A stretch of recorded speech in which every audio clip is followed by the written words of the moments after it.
महात्मा ज्योतिबा फूले शिक्षा के लिए काम किए, बाबा साहब डॉक्टर अंबेडकर संविधान बनाए। ऐसे साहब कांसीराम जी अपन सरकारी नौकरी छोड़ के हम सबके वोट के कीमत का एहसास करौने और फिर वो विरासत के आगे ले जावे में बहुत बड़ी भूमिका निभावते हैं बहन कुमारी मायावती जी, जे कब्बो बियाह शादी ना करनी, आपन घर दुआर ना बसौनी, आपन जीवन समाज खातिर न्यौछावर कर देनी। और आज वही बहन कुमारी मायावती जी, जब हमने अपने वोट की कीमत से बहन जी को 4-4 बार मुख्यमंत्री बनाया, तो बहन कुमारी मायावती जी ने ये अम्बेडकर नगर जिला बनवाया। और न केवल ये जिला बनवानी बल्कि संत कबीर नगर, संत रविदास नगर, ज्योतिबा फुले नगर, रमाबाई अम्बेडकर नगर, पंचशील नगर, तमाम जिले बहुजन महापुरुषों के नाम पे बनवाए। और न केवल जिले बनवाए बल्कि इनमें medical college, polytechnic college, engineering college, ये तमाम कॉलेज बनवाए। और शायद आप सब जन के इना पता बा कि आप तक खाली अम्बेडकर नगर तक ना सीमित रहनी बहन कुमारी मायावती जी, लखनऊ में महापुरुषों के नाम पे बड़े बड़े स्मारक बनवाए, क्योंकि बहन कुमारी मायावती जी बात के जानत रहनी कि आपन महापुरुष के अगर हम जिंदा ना करब तो केवल दूसर ना आया कि जिंदा करी। और ना केवल बहुजन महापुरुषों के इतिहास को बहन जी ने जिंदा किया, बल्कि एक मुसलमानों के एक शेख हुआ करते थे, शेख मोइनुद्दीन चिश्ती, उनके नाम पे उर्दू, अरबी, फारसी विश्वविद्यालय बनवाया। यानी मुसलमानों को भी आगे बढ़ाने के लिए बहन जी ने काम किया। इसके साथ ही साथ डॉक्टर शकुंतला मिश्रा के नाम पे एक विश्वविद्यालय बनवाया, विकलांग पुनर्वास विश्वविद्यालय, यानी जो विकलांग लोग हैं उनको भी पढ़ने के लिए बहन जी ने डॉक्टर शकुंतला मिश्रा यूनिवर्सिटी लखनऊ में बनवाई। अब सोचा बहन जी केकरे खातिर काम करत रहनी, जिला बनाए के सारे लोग, सभी बिरादरी के लोगों को यहाँ बसाने का काम किया। इसके साथ ही साथ जब मुसलमानों के नाम पे विश्वविद्यालय बनाया, एक डॉक्टर शकुंतला मिश्रा के नाम पे विश्वविद्यालय बनाया जो कि विकलांग विश्वविद्यालय, विकलांग बच्चों के बारे में भी बहन जी सोचती थी। इतना सोचने वाला शिक्षा के प्रति आज तक कोई नेता पैदा नहीं हुआ। बाबा साहब हमको अधिकार देके जरूर गए, मान्यवर कांशीराम साहब ने जब वोट की कीमत समझाई, बहन जी ने जब उत्तराधिकार संभाला, तो उन्होंने सबसे ज्यादा काम शिक्षा के ऊपर किया। और वही शिक्षा आज दहाड़ मार के जब बोल रही थी, तो वर्तमान सरकार 28,000 प्राइमरी विद्यालयों को बंद कराने का निर्णय ले रही है।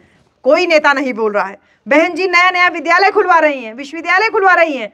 और ये मौजूदा जो सरकार है, योगी सरकार, 27,747 विद्यालयों को बंद करने का फैसला लिया। एको नेता मुंह ना खोलिस, खाली हमार बहन जी कहनी कि अगर लड़का स्कूले ना आवत हैं तो पहले कारण पता करो कि बच्चे स्कूल क्यों नहीं आ रहे हैं।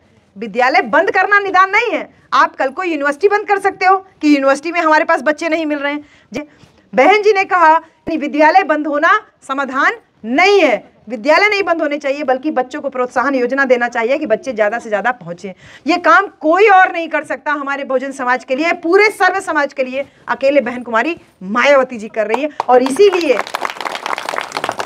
बहन जी खटकती हैं, इसीलिए लोग बहन जी को नीचा दिखाने की कोशिश करते हैं कि कैसे एक बहुजन समाज में जन्मी एक शेरनी बहना कैसे मुख्यमंत्री बनते हुए शिक्षा के ऊपर काम कर रही है, क्योंकि शिक्षा से हमको सही और गलत की पहचान हो रही है। और जब सही और गलत की पहचान हो रही है तो हम प्रश्न पूछ रहे हैं, क्वेश्चन उठा रहे हैं कि सरकार ऐसा काम क्यों कर रही है। और जब क्वेश्चन उठा रहे हैं तो प्रश्न उठाने वाले लोग सरकारों को पसंद नहीं आते। लेकिन बहन जी ने ऐसा काम किया कि न केवल जिला बनाया बल्कि विद्यालय, विश्वविद्यालय बनाया। इसके साथ ही साथ जिन लोगों के पास में जमीनें नहीं थी, जो लोग हरवाही करते थे, उन्हें खातिन 3 बीघा से 5 बीघा तक जमीन पट्टा पे दिलवाई। ये भी काम आज तक किसी ने नहीं किया। सब जने चाहते तो हम फिर से गुलाम बन जा, ज़्यादा से ज़्यादा गुलाम आप बन जाओ, ज़्यादा से ज़्यादा हरवाही करो, दूसरे के खेत में काम करो, मालिक ना बनो। लेकिन जमीन पे मालिकाना हक दिलाने का 3 बीघा से 5 बीघा तक बहन कुमारी मायावती जी ने किया।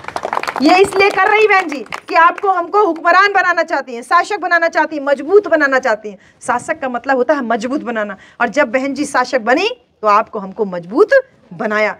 उनके शासनकाल में कभी कोई दंगा फसाद नहीं हुआ, कोई किसी तरीके का दंगा नहीं हुआ, और शासन प्रशासन भी एकदम चुस्त दुरुस्त था। बहन बिटिया के ऊपर कोई अत्याचार की घटना सुनने को नहीं मिलती थी। बहन जी के शासनकाल ऐसा था। और जब भी थाना वाना में जाइए तो जाए कि हम लोग कब ऐसे बोले, अरे साहब हमारा FIR लिखे के हैं, तो तुरंत उठा के जमीन से उठा के कुर्सी बैठा देता था। अरे भैया कुर्सी बैठिए, कुर्सी पे यहाँ बैठिए सम्मानित तरीके से, आप क्यों जमीन पे बैठ रहे हैं। ये सम्मान था अपने समाज का जब भी थाना पुलिस तक नौबत कभी आती थी। और आज की स्थिति देख लीजिए, बहुत जगहों पे सुनने में आ रहा है कि उल्टा आपके ऊपर ही FIR हो जाता है अगर आप थाना पुलिस में जाइए। यानी कि शासन प्रशासन दुरुस्त किया बहन जी ने, शिक्षा व्यवस्था दुरुस्त किया, बहन कुमारी मायावती जी ने। बहुत सारा विश्वविद्यालय खुलाया, शिक्षा के ऊपर काम किया, बहन कुमारी मायावती जी ने। आपको हमको भूमि पट्टा दिला के जमीन का मालिक बनाया, बहन कुमारी मायावती जी ने। और जनता को सुरक्षा दिया, बहन कुमारी मायावती जी ने। जितना एक्सप्रेसवे बनाया, ये सब बहन कुमारी मायावती जी ने किया कि आप लोग को, हम लोगों को गांव तक पहुंचने के लिए सड़क सुगम हो।